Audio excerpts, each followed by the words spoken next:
اچھا، بسم اللہ الرحمن الرحیم۔ آج کا جو لیکچر ہے وہ ہے جنرل ضیاء الحق کے رجیم پہ۔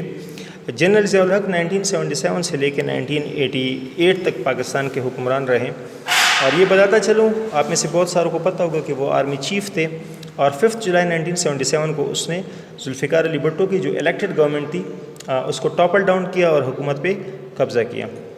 اس طرح پاکستان میں ایوب خان کے مارشل لاء کے بعد ایک اور مارشل لاء نافذ کیا گیا۔ اچھا، آتے ہی ضیاء الحق نے یہ پرومس کیا کہ میں 90 ڈیز کے اندر مطلب within 90 days I will hold elections, لیکن یہ الیکشن کرائے نہیں گئے۔ اور ساتھ ہی اس نے جو بڑا کام کیا کہ جو پولیٹیکل ایکٹیویٹیز تھی جتنی بھی، یعنی جلسے جلوس، پروسیشن یا کمپین چلانا، ان ساری چیزوں پہ پابندی لگا دی۔ اب آگے 1977 میں مارشل لاء آتا ہے۔ 1978 میں ہماری ہسٹری میں بہت امپورٹنٹ ایک ایونٹ ہے کہ ذوالفقار علی بھٹو پہ ایک مرڈر کا کیس بنا تھا، جس کا کیس چل رہا تھا نیچے عدالتوں میں، پھر لاہور ہائی کورٹ میں وہ کیس چلا، اور فائنلی لاہور ہائی کورٹ میں مارچ 1978 کو بھٹو کو سزا دی گئی، سزا سنائی گئی، اور وہ سزائے موت تھی، اور بھٹو کو سزائے موت دی گئی۔ سپٹمبر 1978 میں، یہ میں ٹائم لائن کے حساب سے جا رہا ہوں، یعنی بھٹو کا ضیاء کا صرف جو رجیم ہے اس کو جنرلی ڈسکس کر رہے ہیں، پھر باقی چیزیں ہر ایک ٹاپک وائز ہم ڈسکس کرتے جائیں گے۔ سپٹمبر 1978 میں ضیاء نے خود کو پاکستان کا پریزیڈنٹ مقرر کیا، مطلب ہی assumed the position of president in September 1978۔ اس کے بعد پھر 1980 میں مختلف قسم کے قوانین بنائے، مختلف ادارے بنائے۔ 1981 ایک اور امپورٹنٹ ایئر ہے، کیونکہ اس میں 1973 کا جو کانسٹیٹیوشن ہے اس کو مکمل طور پہ ریپلیس کر کے ایک قانون ضیاء الحق لے آئے جس کا نام تھا پروویژنل کانسٹیٹیوشنل آرڈر۔ اس کا مطلب ہے کہ عبوری آئینی حکم نامہ، جو کہ ہر ایک فوجی جرنیل جب مارشل لاء لگاتا ہے تو PCO جو ہے وہ لازماً نافذ کرتا ہے۔ پھر 1985 میں الیکشن کرائے گئے، لیکن اس الیکشن کی نوعیت جو تھی، یعنی اس کی جو نیچر تھی، وہ عام الیکشن سے ڈیفرنٹ تھی۔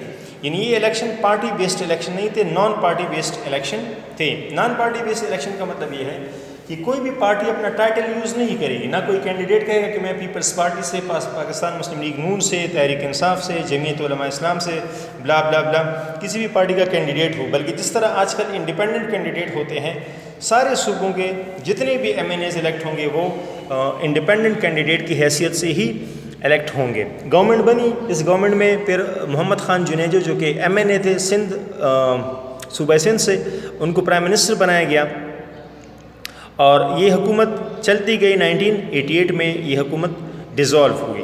اچھا، 1985 میں الیکشن کرائے گئے۔ الیکشن کے بعد دسمبر 1985 میں ضیاء الحق نے اناؤنس کیا کہ پاکستان میں مارشل لاء کا اختتام کیا جا رہا ہے، یعنی اس نے آفیشلی مارشل لاء ہٹا دی۔ اچھا، اب ضیاء الحق کا جو اسلامائزیشن پروسیس ہے، اس کا مطلب یہ ہے کہ وہ چاہ رہے تھے کہ پاکستان کے جتنے ادارے ہیں، پاکستان میں جتنے قوانین ہیں، وہ اسلامی سانچے میں ڈل جائے، وہ قرآن اور سنت کے مطابق ہو جائے۔ اور اس چیز کو امپوز کرنے کے لیے کچھ پولیٹیکل پارٹیوں نے بھی کمپین چلائی 1977 میں، پاکستان میں اسلامی قوانین نافذ کی جائے۔ اس سلسلے میں آپ کو میں ایک ایگزامپل دیتا ہوں کہ حدود وہ قوانین ہوتے ہیں جو کہ قرآن مجید میں اللہ تعالیٰ کی طرف سے نافذ شدہ ہیں، یعنی انسان کے بنائے ہوئے قوانین نہیں ہیں۔ تو یہ ہمارے قانون کا حصہ نہیں تھے، پاکستان میں آفیشلی قانون کا حصہ نہیں تھے۔ یہ ضیاء کے دور میں پہلی بار ہوا کہ حدود کو ہمارے قانون کا حصہ بنایا گیا۔ اس کے علاوہ ضیاء نے ایک اور قانون پاس کیا جس کو ہم کہتے ہیں زکوٰۃ اینڈ عشر آرڈیننس، یعنی زکوٰۃ جو ہے وہ یہ قانون بنایا گیا کہ بینک میں اگر کسی کا پیسہ پڑا رہے گا، پورا سال گزرنے کے بعد 2.5% یعنی 2.5% کے حساب سے اس کے پیسوں سے زکوٰۃ کاٹی جائے گی۔ اس کے علاوہ ایک اور امپورٹنٹ قدم جو ہے یہ اسلامائزیشن پروسیس میں ہی ہے کہ زکوٰۃ فاؤنڈیشن بنائی گئی فیبرری 1982 میں، جس کا مقصد یہ تھا کہ ایسے لوگ جو کہ زکوٰۃ لینے والے ہیں، جو کہ نادار لوگ ہیں، غریب لوگ ہیں، ان کو کوئی ٹریننگ دی جائے، ان کو کوئی اسکل سکھایا جائے، تاکہ وہ لوگ جو ہے زکوٰۃ لینے کے بجائے خود مختار بن جائیں اور اپنے پیروں پہ کھڑے ہو جائیں۔ اچھا، اسلامائزیشن پروسیس کا نیکسٹ جو سٹیپ ہے وہ ہے فیڈرل شریعت کورٹ۔ یہ ایک عدالتیں بنائی گئی تاکہ اسلامی قوانین کے مطابق سزائیں دی جا سکے، اسلامی قوانین کے مطابق کیسز کا فیصلہ سنایا جا سکے۔